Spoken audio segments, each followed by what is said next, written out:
Welcome to Sacramento, the capital city of California, home to the minor league baseball team, the River Cats. Their staff all have good things to say about our city. Sacramento is one of my favorite cities in the entire world. Sacramento has love. Sacramento has character. Sacramento has a real family feel to it. Sacramento grew really quickly. So it's kind of a big city, but it still has a small town feel. The city of Sacramento, West Sacramento, is, what makes this team, one of the things that makes this team so great.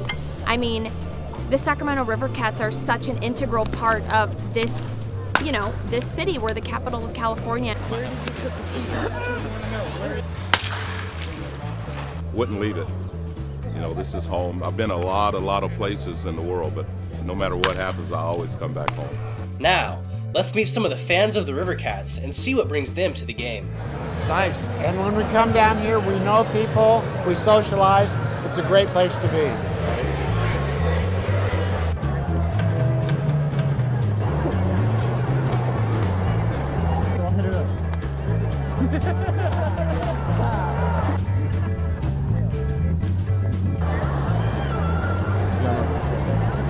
Sacramento, the big city with a small town feel, the place the River Cats call home, and rightfully so.